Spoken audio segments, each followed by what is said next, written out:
All right. Hello to all near and far who may be watching. Welcome to the second installment of the Horn Hang with Jer and Jon. For those of you who don't know me, I'm Jeremy, And I'm John. and we're super thrilled and happy to have you here with us. This is still very rudimentary, so we are learning as we kind of go through the process. So we appreciate your patience and for bearing with us. Um, Today's topic is on instrument no-nos, what not to do with your instrument. Lots of good experiences from both of us concerning this topic. And yeah, we just wanted to share a little bit about that. First and foremost, we kind of wanted to reflect on our individual weeks, kind of some of the highs and lows, what's going on in our lives, what we're dealing with, so on and so forth. So I'm gonna kind of throw it to John to start us off and see what he's been up to lately, what's going on in his world. Yeah, I guess I'll start with like my lows to get the bad stuff out of the way first, and then get the goods. End on a high note. I guess the only bad like thing for me was like a week ago, I was playing a tennis match and I pulled my right calf in the middle of the game. So like Oh this gosh. this past week's been kind of interesting. Like it's like it's completely healed. I've got like this really nasty bruise on my right calf that I was just like, man, this really stinks. That's like just like last Monday, I woke up and I was like hobbling out of my car to come here to like come teach and come into my office. I was like the only kind of like low over the past couple of weeks. Everything's been pretty good. On the high front, I guess, the new year started off really great for me. I got to play with the Greenville Symphony. Got to play assistant principal with them for Harry Potter in concerts. That was a lot of fun. So we got to play the music to the first Harry Potter movie while they had the movie playing on the screen. So that was a lot of fun. Shout out to Kevin Lyons for calling me to come play assistant principal to him. That was a lot of fun. But yeah, that's kind of like, I guess, like the best big high that's been, everything's going on really great. Here at the university, I got some students getting ready for some recitals coming up in the next month or so. So we're just hitting the recital rep hard right now. So Right. It's that yeah, time of year for yeah, sure. oh yeah. So it's a little different being on the teacher side of it, after being Hmm. on the student perspective for so many years. Now it's like, oh man, I got to make sure I'm not screwing up these students in preparation, which thankfully Right. they're all very very studious students. They come in very prepared every week and ask all the good questions, so it makes my job super easy. Good. So yeah, so on to you. What Well, would have been your lows and your highs uh, of the new year so far? well, recently, as recent as last night, I we had an orchestra concert last night, and I thought it went pretty well for the most part. Nice. We did Don Juan. Ooh, We yeah. did the Florence Price Violin Concerto Number 2, which was a lot of fun. Not familiar with that Um, one. Let's check it it's out a right now. it's a cool piece. It was originally written in like 1955, and Oh wow. it was never performed in her lifetime. Only in like 2010 they found the manuscript and all the parts, and they thought this piece was lost. There's really only two recordings of it on YouTube, Spotify. Wow. Um, so yeah, it's cool. I think this is the first time a university is playing it. Our violin professor is the soloist, and she is I'm sure just she knocked it abs. out of the park. Oh, Yeah. she's Yeah. remarkable, and it's a great piece. And there's actually a good number of trumpet solos, which Oh, that's awesome. I was surprised to find. So yeah, we're taking that on tour, Nice. and then we the strings do a piece by some person who I'm really not familiar with. That I'm sounds like kind of most string pieces anyways. They're like, "Oh, we're doing this right, piece." Ah, cool, great. Sounds that's the beautiful. first piece. That's the first piece after intermission. So I'm still just kind of hanging out, talking, not really Letting the thinking chops about it. recuperate. Yeah. Yeah, and then we closed with Elgar's Enigma Variations, which we Oh, did. When did we yeah. do that piece, John? We did that piece in like 2016, I 2017. I think it was 2016, 2017 school year. Yeah. So I think I it was remember like, yeah, I think it was like beginning of 2017. right, I'm pretty somewhere in there. But Yeah, that was a I lot of that was a remember lot of fun. oh yeah, it's a great piece. And for the brass, it's just, you're kind of just sitting around for the most part, but the parts where you do get to play are a lot of fun, especially in the finale. But I'd say of the cycle, that's the easiest piece on our cycle. And so that was a big highlight. We're taking Nice. that on we're taking that on tour. So we're going to Sarasota, we're Oh, going to nice. Orlando, and we're going to You two guys going city. all over. You guys are going Yeah, all over. That's awesome. we're going to the Dominican Republic, John. Oh, that's dope. We're taking a charter plane, and we're going to be performing in Santiago and Santo Domingo. That's pretty So awesome. that's going to be a lot of fun. I'm going to buy like a straw hat Yeah. when I'm out on the town and kind of act like a tourist and really There you go. I was about to say, embrace the role. And we were looking up like currency exchange rates from like the dollar to the peso last night yeah. during intermission, and $1 is like 54 pesos. So Wow. we found out that a Big Mac cost around 100 pesos in the Dominican Republic, but that's only like $2 I was about to in say, American yeah, that's dollars. like $2, which is, I mean, a So Big Mac now is like what, $6 here or something like that? yeah, I don't something even like know. that, probably more. Stupid. But Yeah. we're getting a meal per diem, and I think That's awesome. we're getting like 37.50 a day for food, which it's not a lot. Hey, It's more here, than nothing. but And but in with the the Dominican exchange rate, Republic, that's like 2,200 pesos a yeah, I was about to day. say that'll cover a decent amount of meals for the day. I mean, you could probably go out to some super bougie restaurant for dinner or something like that, get a nice steak dinner or Right. something like that. Who, I mean, Well, crazy. some So days I might, go a little more over the top, but for the most yeah, part, I'm hoping to, kind of save some of that money in case I need it for whatever yeah. comes up, or Oh any yeah, that's souvenirs that I want to buy, or yeah, anything, or out and that's about. true. But so yeah, we have that kind of going on. Nice. We've had we had a guest recently at FSU teaching, and Nice. just getting all my students ready for kind of figuring out what pieces they want to do for their juries and their recitals. And Yeah. I got a chamber recital coming up, so just trying to Nice. figure out how to organize that with logistics. And yeah, there's just a lot going on. And So would you say, the lows yeah, are just just handling it all, trying to balance everything, trying to get enough yeah. sleep, So trying to stay active, and trying not I to freak out on my students. And it's difficult. It's difficult for sure, and it just takes a lot of mental perseverance for sure. Just kind of not letting it get to you, because man, burnout is real, and it hits hard, my friend. yeah.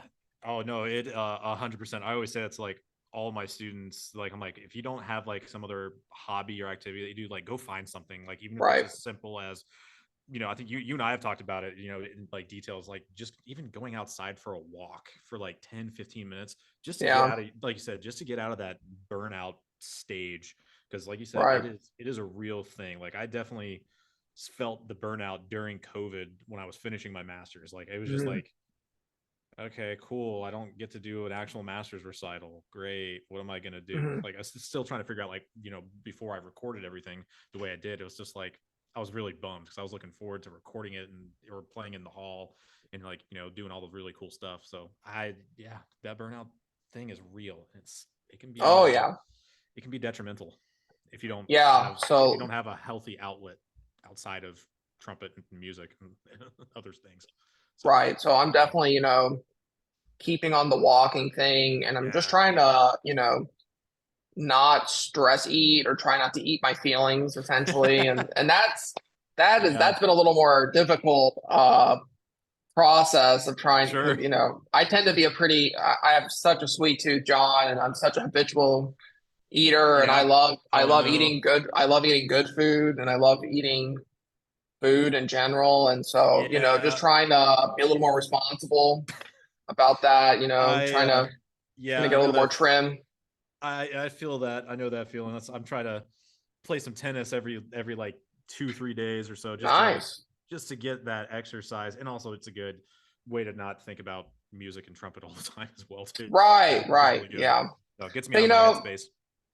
on top, just other than that, this week I've just been trying to think about what I want to do for the summer. So I've been Yeah. applying to, like some administrative jobs for summer music festivals. Like I applied Oh yeah. to a couple at Music Academy of the West because they're looking for a bunch of like Oh, box nice. office, front of house, ticket associate, Yeah. guest relations. So, I'm just applying for all of those and just seeing what kind of gets thrown at me. Sure. Um, Yeah. Yeah. Yeah. I still haven't heard anything about my civic orchestra audition yet, so I'm still kind of waiting on Oh, that, seeing yeah. what's They're uh probably gonna. I mean, when was that? It was due like last week or whatever it was. February 10th Oh, was the geez. deadline. It's been like what, So three it's what's weeks? today? Two Yeah, weeks? it's been It's been like two weeks. almost 2 weeks or so. So I mean, they'll probably say something, probably like be getting I'm it next hoping week. this week Yeah. because they're having a live audition like March 21st, something Okay. like that in Chicago.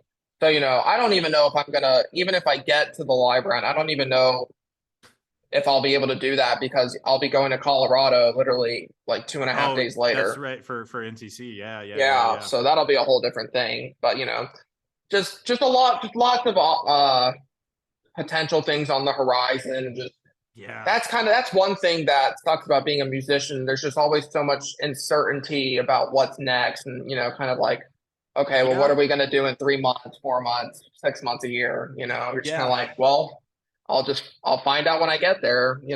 Yeah, which is so like like you said, like being a musician and being like what we do, like freelancing and being called to Hmm. play at certain places, like with what my wife is a elementary music teacher, so she has like kind of a very secured schedule compared to like Hmm. what we have. So like we have a calendar on our refrigerator, and I just updated it today. And like this past month, I've been at a different church every single Sunday. Like I got booked in advance, or like they would send me like one of the ministers of music would send me a text last minute saying, hey, are you available? I was like, yeah, I'm available. Thank I'm surprisingly I'm not booked or anything. But it's always funny, it's the same thing. It's like I'm looking at March and I'm like, I don't have anything on the books for March right now, except for like all the teaching that I do. So I'm just like, something will pop up. I know it will last minute. There's always something that pops up, Right. but it's just always got to be simper Gumby. Just always got to be flexible. Yeah. Oh man, I completely agree with that. Yeah, Um, it's I, kind of just like the first kind of like I'd say that's a good instrument no is just um don't double book yourself because if you do, good luck because yeah. that's only ever happened to me, I believe, one time, and it was Double for booking. yeah, Okay. it was for a Christmas Eve Ooh, gig, and that's I always the thought, most dangerous night to book. yes, Oh my god. I thought one of the gigs was going to be December 23rd and the other was going to be Christmas Eve, but Yeah. they ended up both being at Christmas Eve. So, I just was like, okay, I gotta come up with something. So I told one of the guy, I just basically like, I told the one that I got later. So I Yeah. committed to the one that I got earlier. Sure. Which And makes that makes sense to do. I just told him, I was like, hey, I had a family emergency come up. I'm not going to be able to make it. I'm so sorry for the inconvenience. I just kept it short and sweet. You Yeah. know, just a family emergency, and they were fine with it. Like we understand. Things happen because it. In some Yeah. cases like that, I think it's if they don't know you and it's your first time and you accidentally double booked yourself, I think, instead of just kind of dropping the gun, just being like, hey, I'm sorry, I double booked myself. I can do this and this and this. Just keep it short, keep it sweet, Yeah. because at the end of the day, you already committed to a gig and you committed to that first. And even though you double booked yourself, it's Yeah. That's happened to me like I think I double booked myself one time for like a band camp. This was like the probably like 4 or 5 years ago. And mhm. I've been working with Cherokee High School since like 2014, like throughout the season. So I Now always where's that, John, for those who don't know? oh, so Cherokee High School, it's in Canton, Georgia. It's like so Okay. Canton is about, depending on traffic here in Atlanta, which is always unpredictable. You can get from downtown Atlanta to Canton in about maybe 35 minutes if there's no traffic. With Okay. traffic, it can be anywhere from 45 minutes to over an hour. So Canton's a nice kind of suburb area of North Metro Atlanta area. It's a lot of equestrian land up here, so a Hmm. lot of open like Horses. a lot of farms and horses all the way up here. A lot of people I think have actually started moving up into this area in the Canton area Mhm. because there's so much land. They have more room instead of being, stuck in a townhouse or an apartment where everyone's just kind of Right. shoulder to shoulder. But yeah, I think I double booked myself one time. And since I work with Cherokee High School Marching Band throughout the marching band season, I always reserve that week for them just so that way I can get used to their drill, their music, and whatnot. So that way I don't come into the season and just go, what's going on? And I just, the other band that I did double book myself with, I just told the band director up front, I was just like, hey, I'm so sorry. Um, Mhm. but and this was a person I've known for a while, so like I just told him straight up, I was like, I accidentally double booked myself. Right.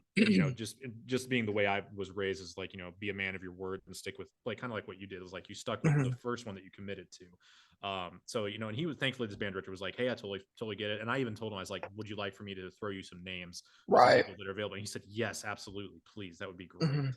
So I was, make sure you have your six covered, basically. Right. No, and it's I'd say it's different when you double book yourself with someone that you've worked with before or someone that Yeah, you already have a relationship with. correct. That's now if that happened to me, that's when I would take the extra step and just being like, hey, here's the situation. I'm so sorry that this happened. I'm willing to find a replacement for you. Yeah. I'm willing to get them for you at a cheaper rate. So it may incentivize them not being angry at you, I guess Yeah. is my thing. Yes, Um, because if it's someone you've been working with and it's a good working relationship, you obviously want right. to You don't want to you maintain don't want to that. jeopardize that. Absolutely. Yeah. Absolutely. So and that comes a lot of like learning as you do it. Um, Yeah. Yeah.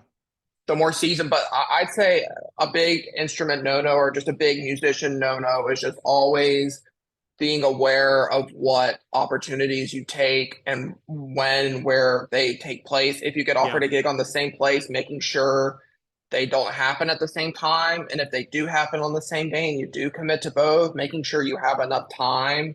Yeah. And honestly, the mental energy to get from one to the other to be able to have both performances be quality or whatever you're doing. And so Yeah. I'd That say that that's right another big there, thing. that was for me, was this past Christmas Eve. I played at three different churches On the same day, on the same day.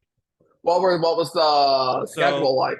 the schedule, the first church I played at was at a church in downtown Kennesaw area, like right near like Kennesaw Square area, so like the historic part near Mhm. like BurgerFi and all that other like Right. Frozen Cow and stuff like that. It was a good friend of the family who's the minister of music there. He and my dad went to college together, so they've known each other for almost 50 years. Good Mhm. friends. He actually married my wife and I. Like, he actually did the ceremony for us, which was really cool.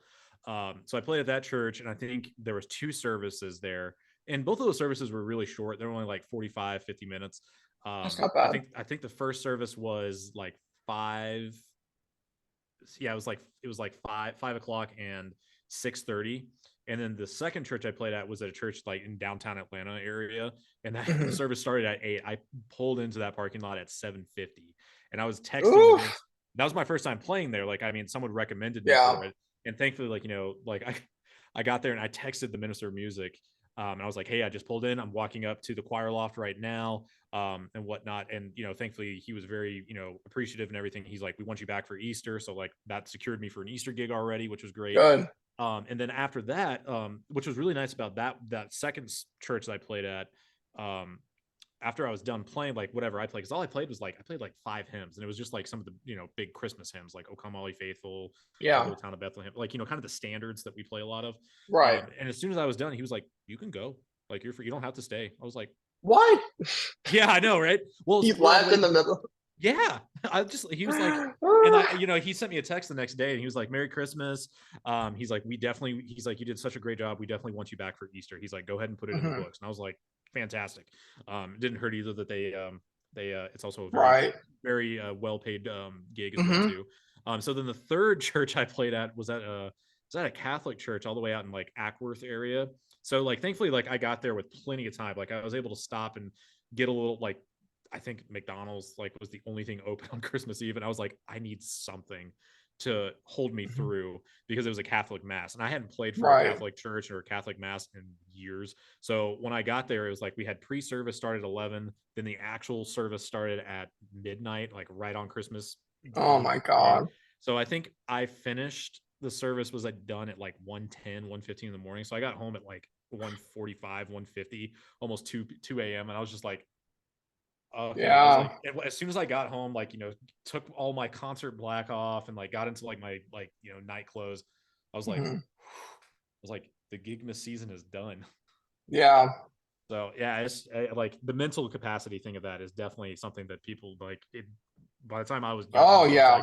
I was fried. I was like, I think we slept in until like 10:30 or 11 that day because like Yeah. I we mean, went over to my parents' house for Christmas dinner that later that night. So it was nice to sleep in, chill, be mhm. with my wife, do our gift exchange, and then just watch Christmas movies and have breakfast with each other. So that was nice.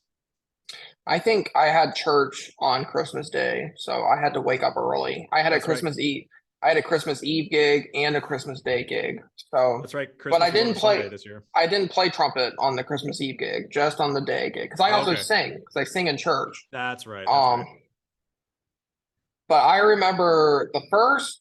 I haven't had a midnight mass gig in a couple of years, but I remember the first time I did do it. We had what was it? I think we had a 9 p.m. service Ooh. and then an actual midnight service. Yeah. And just so the first one was fine, but even that, then after that, we they gave us dinner and it was all very nice and everything. But Yeah. then you're getting you're full. You're ready You've to go to already bed. you've already played a little Yeah. bit, so kind of like that feeling of that you want to be done kind of thing starts to set in. And then you realize you have a whole nother performance. It's later in the evening. There's more people Yeah. there. The You're the building tired. the building's warm. Like you said, you had the food, you're feeling Yeah, nice and cozy. You're like, okay, I'm ready to, go to yeah, sleep and say Merry Christmas to all and to all good night. Yeah. right. Yeah. Like probably Santa's already started going down the chimneys and everything. So I've been there. Yeah. It's been I haven't had a Yeah. midnight mass since 2018, which Yeah. honestly, I'm not mad about it. I'm totally fine as long as I have a gig on one of those days. I'll be Yeah. fine. Oh, sure. Yeah, Um, absolutely. That makes sense. but so I came up with instrument no nos Okay. from a lesson that I had with one of my students. He's an Nice. eight. He's an eighth grader, Oh, and sweet. when Okay. we were talking and chatting about I don't know what we were doing, probably some Clark studies or some Sure. flow studies of some kind. He just straights up pulls out his third valve slide without pressing the valve, and I just hear Yep. this loud pop, and Mm, I'm just like, I know that sound yeah. because I remember doing that when I was in sixth, seventh, eighth grade, and I was thinking to myself, I was like, how did I find out that that was not good for the instrument?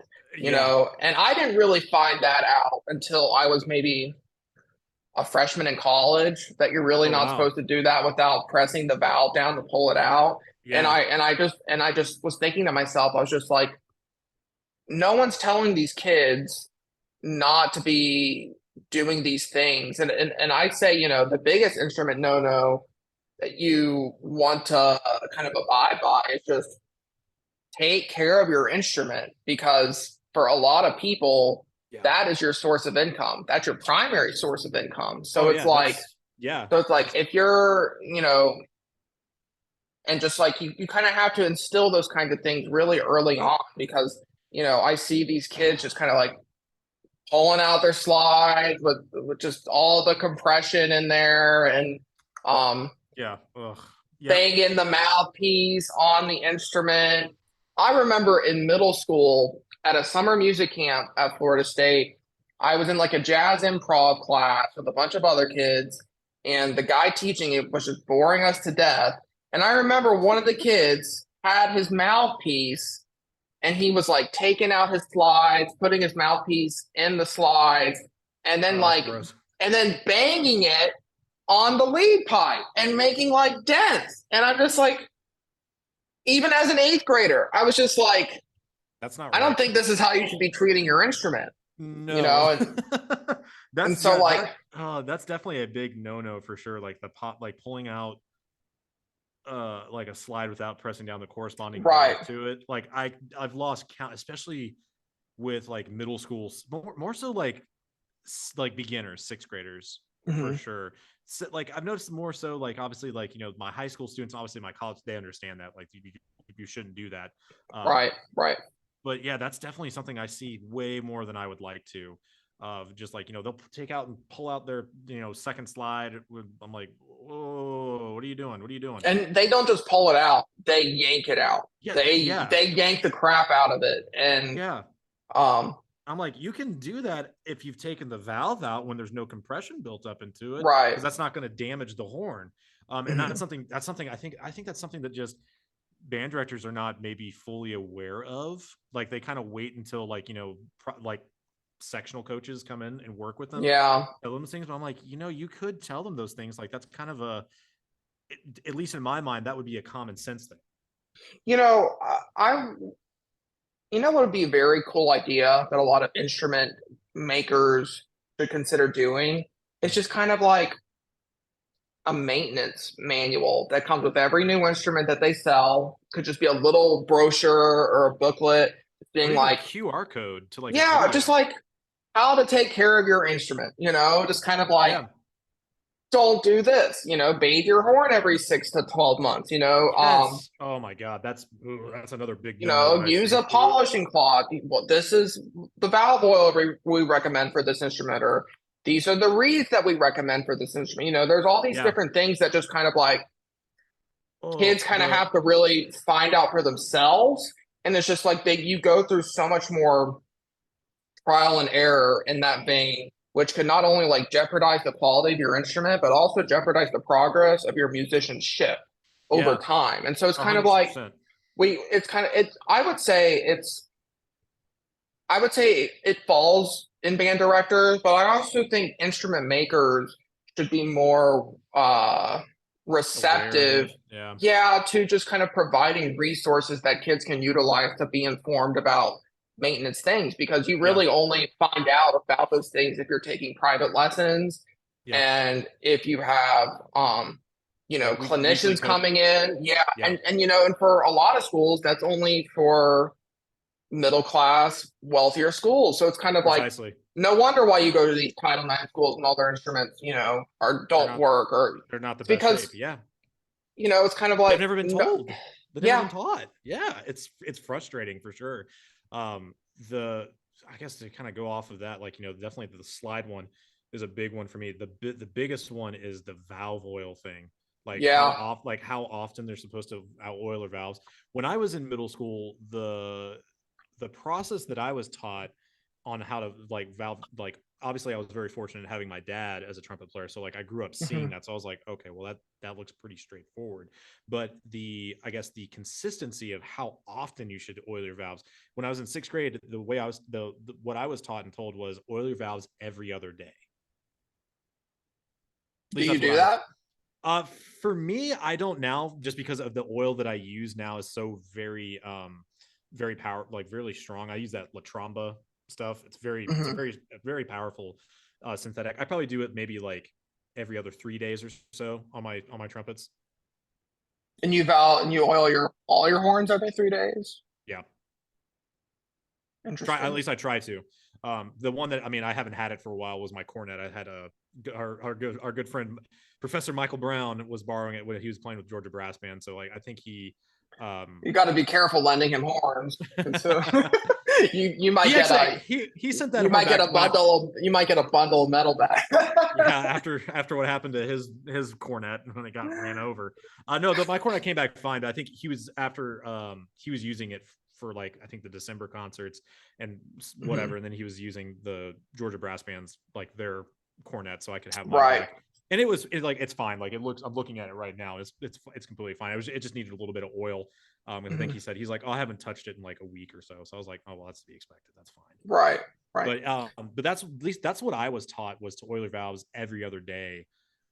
Because I mean I'll come in sometimes and especially like beginning of the school year, like very beginning of the school year, like in the fall, like when I go some middle schools and I start off working with just the sixth graders, and then I progress to the seventh and eighth graders after that.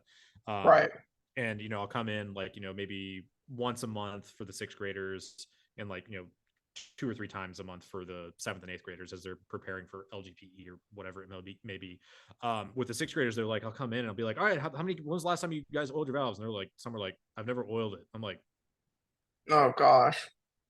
and then I've got some high schoolers too. The like some of the high schools I work at too. Like I asked them, I was like, when was the last time you guys oiled your valves? And they're like, last year in eighth grade. I'm like, Last year. like what? What are you Right. doing? What are you doing? So I give them that spiel of just like I was like, guys, Mhm. you need to make sure that you are oiling your valves. Like you said, it can be an like impediment upon your progress of like, Well, I think to go with that, band directors and music instructors need to make valve oil, rotor oil, slide grease, the slide spray, whatever. They need to make that more readily available for students, yeah, especially middle school students. oh my Just god, yes, just have like a band room thing of valve oil that's like industrial sized, and yeah. just have it be the community thing and just It's like those always just be, massive ultra pure yeah, ones. Yeah, just like a it community doesn't. valve oil. Yeah, and I'm Yeah. sure that would just be cheaper than buying everyone one bottle, and then all these Oh kids my. are losing their bottles of olive oil. If you just keep the Oh, big thing of it in the 100%. band room and on, and have your student and have the students be like, oh, Mr. So and so, I need some valve oil. Okay, give me your horn. Let's oil it up. Things like that. I'd say another instrument no as far as like oils, greases, bombs, so on and so forth is making sure that what you're using is quality and that it works well with your instrument. Yeah. Because Hmm. because I don't agree. I don't think doing it every other day is good for the instrument. Yeah, Um, no, and I don't necessarily agree with that now, but at least that's what I was taught in sixth grade, just because they were just trying to help build us on a like just building it into a right. consistent schedule more than anything. Like, so I mean, Mhm. I mean, if you're doing like like what we're doing right now, like we're playing every single day, the valves are getting enough action Right. from us playing them every single day that like like I said, for me, it's like every 3 to 4 days when I really start to notice. I'm like, all right, this third Mhm. valve is sticky, and then I put oil on the third valve, and I'm like, oh, okay, might as well go ahead and do all of them now that I've got all the valves. Right. So, Well, I so don't know. yeah, I know what you mean though. I don't necessarily keep track. I definitely don't do it every 3 to 4 days. I'd say for Sure, me, it's just kind of like when I feel like the horn needs it. sure, It just like the valves go slower than they normally do. And I'd say that's usually about like once a week, maybe once every 2 weeks. But granted, I'd say that also differs from horn to horn. yeah, 100%. If you have an older horn with older springs, it's going to require probably a heavier valve oil, which means you're Yeah, going to have to be lubricating those valves much more often. I have a 1965 Bach trumpet that when I was playing it regularly, I was using Hetman's original slide oil, which is a lot heavier than like the yeah, light piston. And I was having to, oil that sucker every other day, literally, yeah. because the valves would, they would work great when they were freshly oiled. But man, you go through a day of practicing 2, 3 hours and they're like toast. They're Um, dry. Yeah, you needed to oil it yeah, back up. so it's Yeah, kind of like it's like this constant process, and I was afraid of going to a lighter oil because I didn't know how that was going to react with the instrument, and yeah. That's kind but of the same thing because like my B flat trumpet is that I have a old Mount Vernon, mhm. um, which is in pristine condition. But like I think I use for like slide oil. I use like I think it's like Hetman slide Slide grease. gel. Yeah, slide gel. I think it's like number 5, I think, or something like that. So it's a little bit. It's kind of in the middle. Like it's got some light consistency to it, but like it still helps move pretty darn fast. Mhm, But it was kind mhm. of the same way when I first got the horn. I was just kind of like, I don't know if I want to use like like a Shilky, kind of like a lanolin based, petroleum based type Mm, deal, or should I use a Hetman's, which can be a little bit more on the synthetic side. So I was just like, I'll experiment and see what happens. And I've been using the right. Hetman's on it for I guess almost 2 years now. So I'm like, okay, Good. it seems to be working well. So yeah, For definitely know that feeling though. all of my instruments, I use, except for the block that I just mentioned, Yeah, which I don't really play anymore because I want to get it, I want to get some work done on it. And I have sure. another block B flat that I play on. Okay, It's a much newer horn. It's much more cosmetically sure. enticing horn. There it is. But so for all of the tuning slides and for all of the second valve slides, I use Hetman number 6, which is a Yeah, slide oil. Um, I really wanted to try and get Hetman number 7, which is the slide gel, yeah. but considering all the recent events going With on with Hetman going out of Hetmans, going out of so business it's like basically. Yeah, finding anything from them right now is kind of like pretty difficult. impossible. Yeah. Yeah, exactly. So I've used number 6, and I just Yeah. recently started doing this on the tuning slides and the second valve slides. Then I Okay. use the monster slide oil, Oh which yeah, yeah, is yeah. which is I find to be, I think you recommended this to me. It's like ridiculously fast. I use that Is on it all, is it it's that like blue bottle? the blue bottle. Yeah, yeah. And I use that on all of my first and third valve slides. And Probably works like a charm. oh yeah. And Yeah. then for my valve oil, I use Yamaha synthetic, which Yeah. is, I've been using that since I was in high school. And It's good stuff. I mean, I think I've got like it's always been really good. I've always really it's pretty readily available and cheap. yeah. Um I think I've got like 2 bottles over there on my shelf right, somewhere yeah. with So that Yamaha synthetic. It works great. It's good and stuff. I think I'd I've say got it that's on my freezer. generally that's a pretty universal valve oil to use. Yeah. You're not going to find an instrument that reacts negatively to that valve oil, I find. No, I don't think so either. But yeah, that's definitely something I think is just kind of something like you said is some band directors and even like instrument brand makers can probably I think that would be a great idea is like that instructional manual or like a QR code to like a YouTube Mm, video of like, hey, here's what you're supposed to do when you right. are oiling your trumpet or putting slide grease, slide oil, what or whatever it is. Hmm. Because I mean I've seen the same thing with like not just brass instruments but like reed instrument players Oh like yeah. which is even worse. Like sometimes like they'll come up to like when I'm working with like band camps and they come up to the band director and they're like, my read is wrong. And like the band director looks at it and they're like, well, yeah, that's like chipped out all over the place. And it's Oh like, well, John, these kids don't know. They don't yeah, know what it's like to no, play on a new read or the right yeah, kind of read. It's I I get it. A lot of these kids are really clueless and have no yeah, idea what's going on, and I it's, get that. I get that band directors are already so overworked and so stretched thin already. But yeah, it's kind of like if you want your program to have a sense of longevity and you don't want to always have to be investing in new instruments for your program because so and so, didn't take care of it or so on and yeah, so forth, I think it's an important concept to just be aware of, just kind of, and I do think a lot of band directors probably at the end of every school year or at the beginning of or over the summer at the beginning of every school year they probably go through and do an inventory of they should be taking inventory of what instruments the school owns, the yep, quality of those instruments, if repairs need mm-hmm, to be done, yep, yeah, how much of those repairs going to cost, were there any instruments not accounted for, do we need to be getting any new instrument, things like that. yeah, And again, that's also a big thing as far as how much money is the school bringing in, how much money is the band program bringing in, is this middle school yeah. or high school, all these different uh Is it a public tenants, school or is it a private school? private, Yeah, yeah. yeah. It's a lot of um factors. It's a lot of factors to take in. yeah, so I guess just a big instrument no is just like if you don't take care of your instrument, it's not going to take care of you. Dude, that is literally one of the things I say. Like, one of the things I still do to this day is it's actually with my trumpet case is I always keep an extra toothbrush in my trumpet case, Mm, and I always try to brush my teeth before I play. And I got that from our fellow studio mate of ours back in the day, Mark Facito. mhm, He talked a lot about that when he was up at when he did. I think he said he did like a year and a half up at Cleveland Institute of Music and studied with Michael Sachs. And mhm. he said Mr. Sachs would never let us into the studio for our lesson unless we brushed our teeth.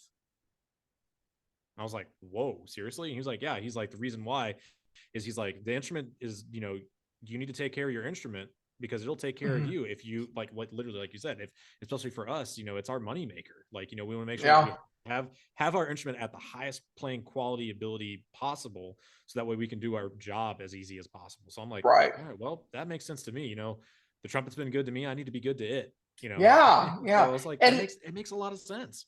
mhm.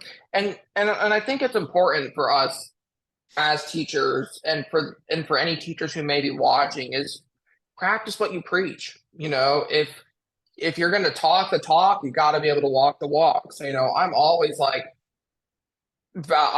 oiling my valve in front of my students. Or kind of like taking care. If you set a good example and They'll follow it. yeah, they'll follow it. And Yeah. it doesn't have to be a super complex thing.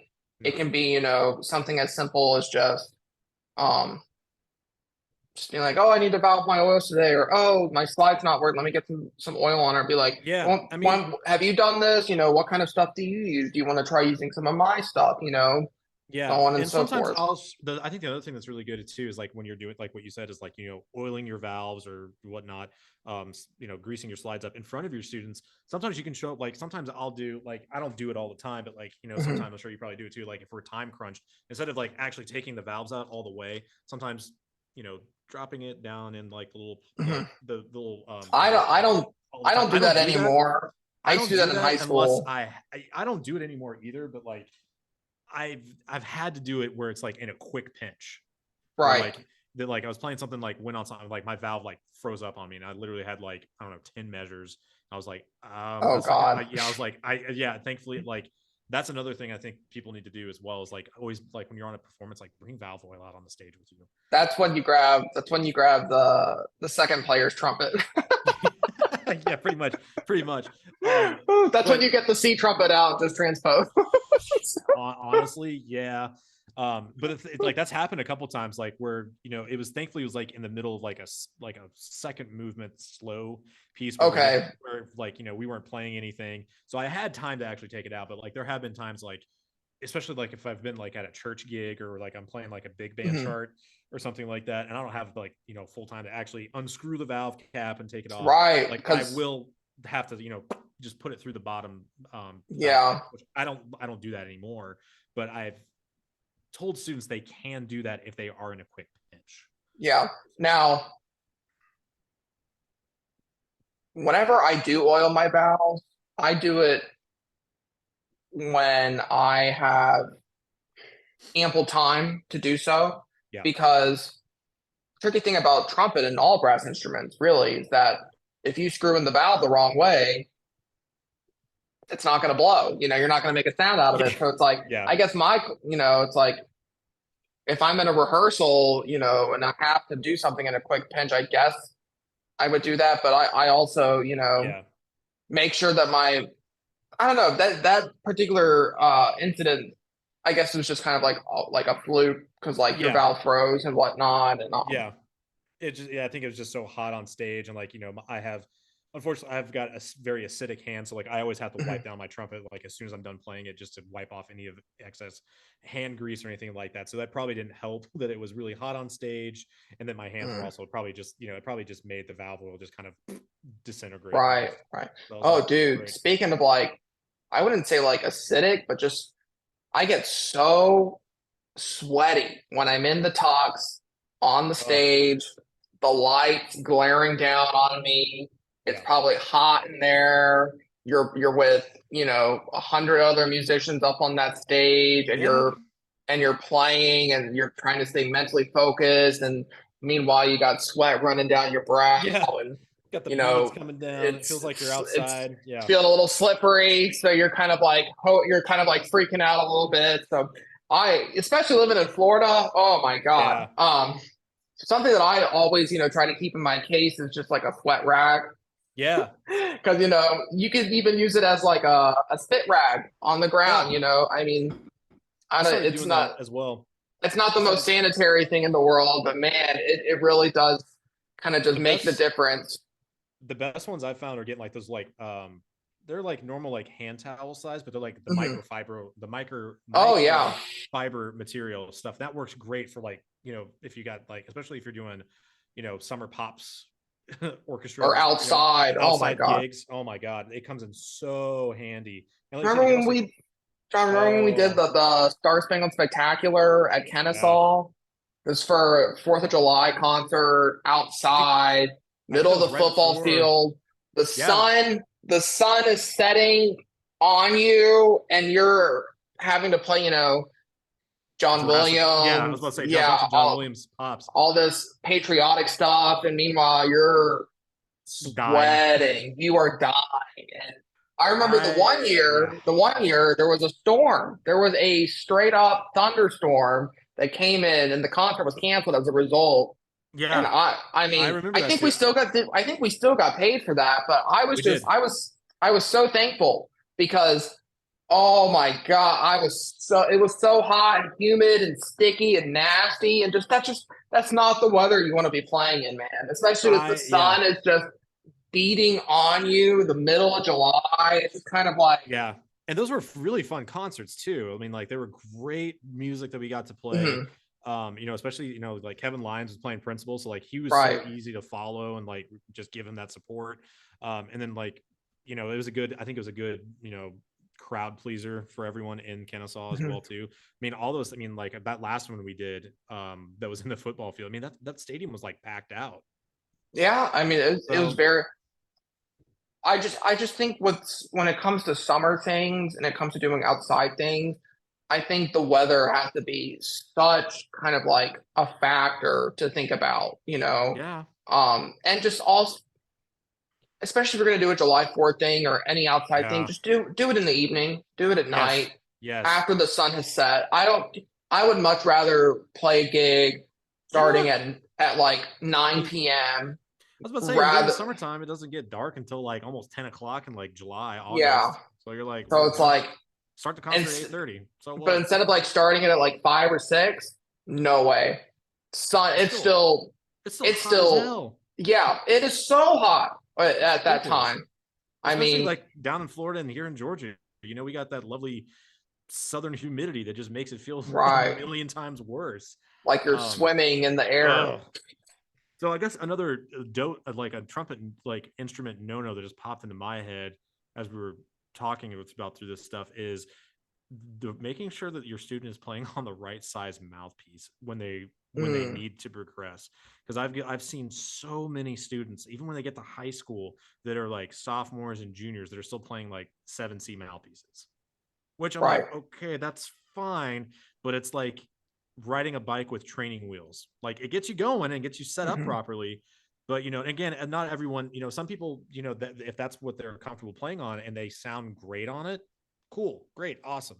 But I have found that majority, like last year, at Cherokee High School, we started doing private lessons, and so a lot of them came in for lessons, and I was just first week or so is just kind of that was, for the first time for them, this was like the first time they've ever had lessons in general, so they didn't know what to expect. So Right. I had to ask them, be like, oh, what kind of mouthpiece you playing on? They're like 7C or like a Yamaha equivalent to a 7C, and I was Mhm. like, let me bring in some like 5Cs and some 3Cs just to experiment with. Um, Right. and as soon as we switched, it's I told him, I was like, listen, it's gonna be kind of the same shape on the inside, just a little bit bigger diameter than what you're used to. But as soon as we did, it was like completely different player. Right. It's kind And of I'm not like, saying the mouthpiece is going to change everything, but it mhm. definitely can help for sure. And that's another thing that I think is kind of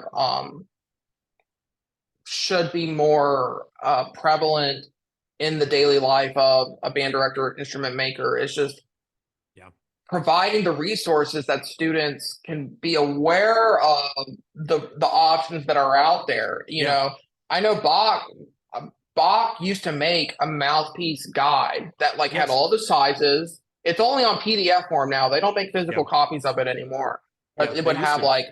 all of the different cup sizes, all the different rim sizes, different Yep. backboards and throws, and just kind of like this works best for this kind of player.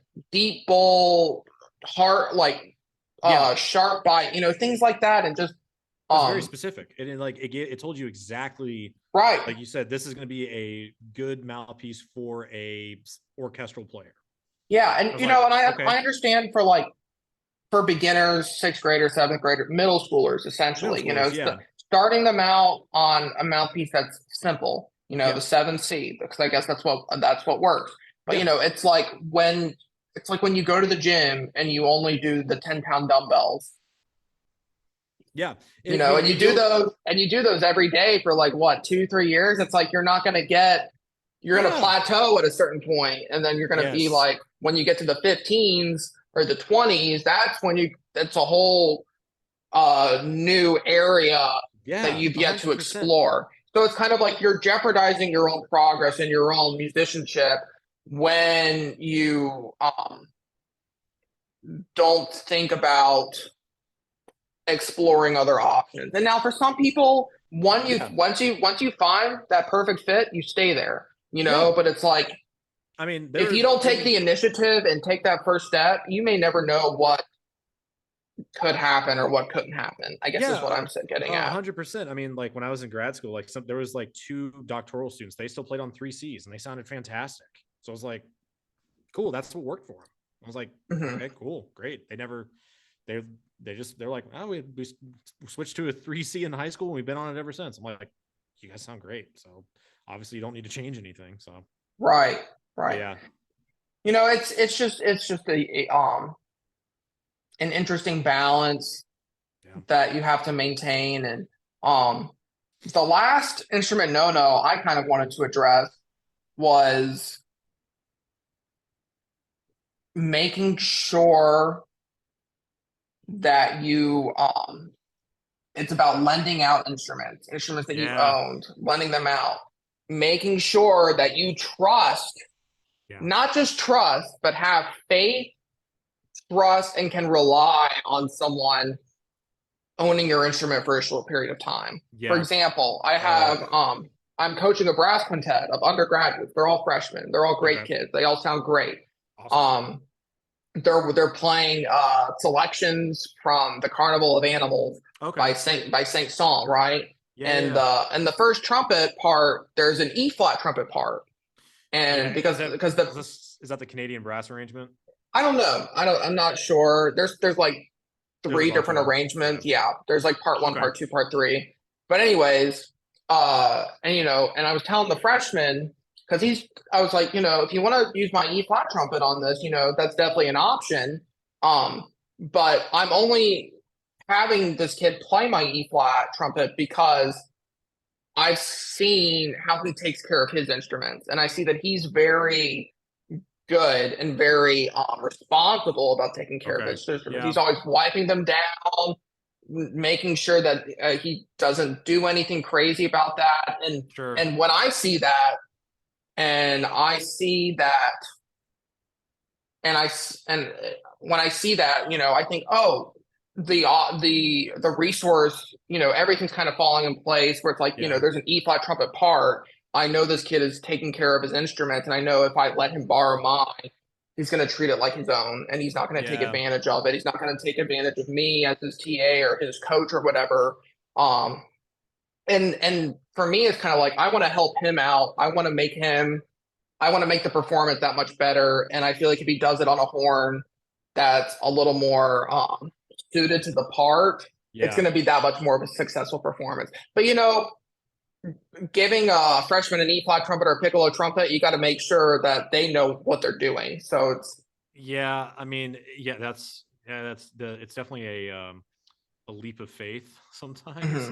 Mhm. I remember I had a student in high school that was uh wanting to do audition for ASYO, and he was wanting to use a C trumpet, and I only had just my C trumpet. So I reached out to my alma mater, my high school, Kell, because they had a C trumpet there. And it was a nice Bach Chicago that a friend of mine that he got in high school and was very serious about music.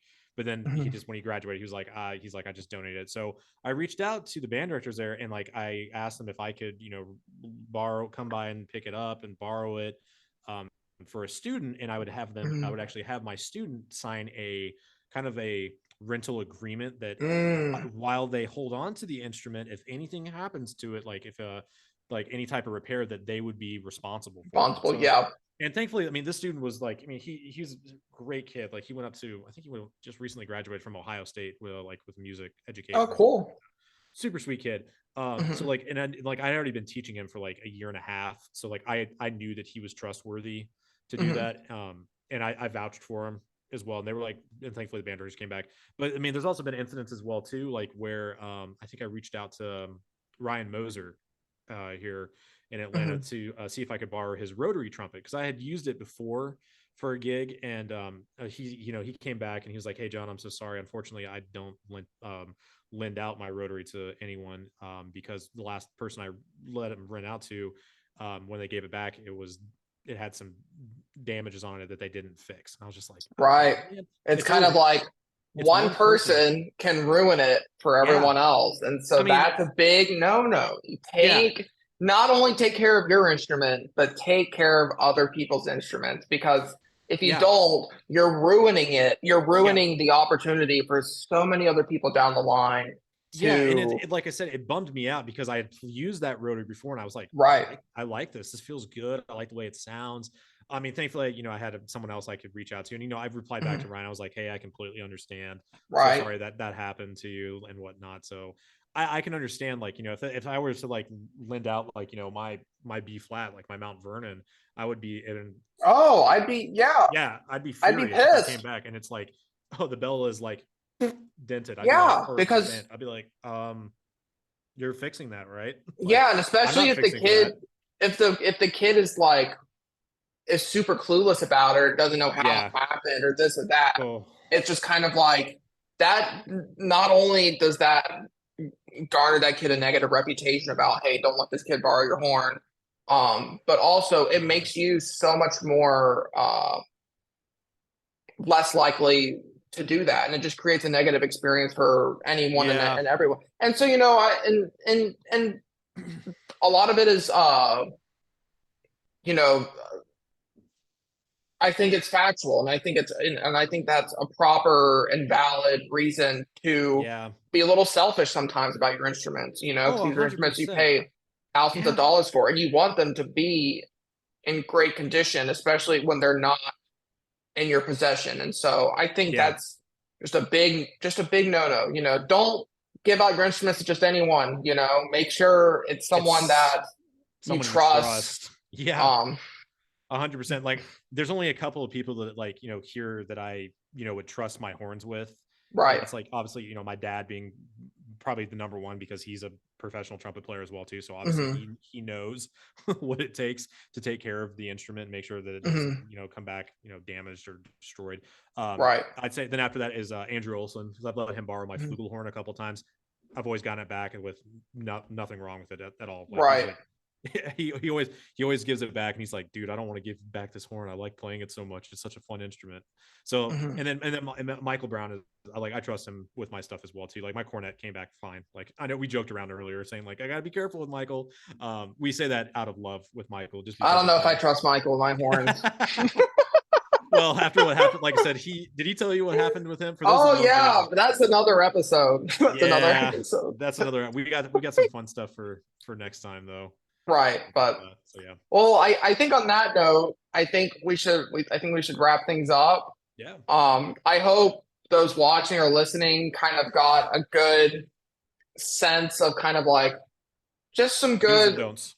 tips and tricks of kind of Yeah, like what to do with your students, what not to do, what to do with your horns, how you should be thinking about your instruments as income and yeah. thinking more of just an entrepreneur and just business related things. I think But that's probably the most important thing to probably remember from that, because there are plenty of other do's and don'ts out there, but these are obviously the ones that came to our minds first, where we're kind of like, okay, this is what we think will probably right. drive the point home, especially like you said on that entrepreneurial front. Hmm. I think that's something college students and aspiring Right. professional Yeah. musicians need to be made aware of, is that, Hmm. listen, your instrument is your livelihood. Take care of it. Yeah. You have to, and be that person that kind of like that shows that student, that side of things. Yeah. But and if there are any kind of instrument no-nos that whoever's watching feels like we should be aware of, let us know. I'd be interested in learning and Yeah. discovering what not to do. I mean, probably some things that I'm doing and not realizing it. So, Like I say with um, all my students, we can still learn. So like, just oh because yeah, we are higher in our field of certain areas of things in our specific instrument of the trumpet, there's still other things that we probably, people can come along each year and go, oh, this is an instrument no. We're like, oh, I didn't right. know that was an instrument no. That's totally fine. We can still learn I'm from that. So I'm learning new always, things every day, John. yeah, Every day, something yep, new. And yep, that's what makes the process uh always be a fun. student. Right. Be a sponge. Yeah. But well, all right, gang. Thank you all for your time. This is the Horn Hang with Jeremy and John. I'm Jeremy. And I'm John, and we'll see you next time. Thank you for watching. We'll see you next time. Take care. Go practice. Bye bye.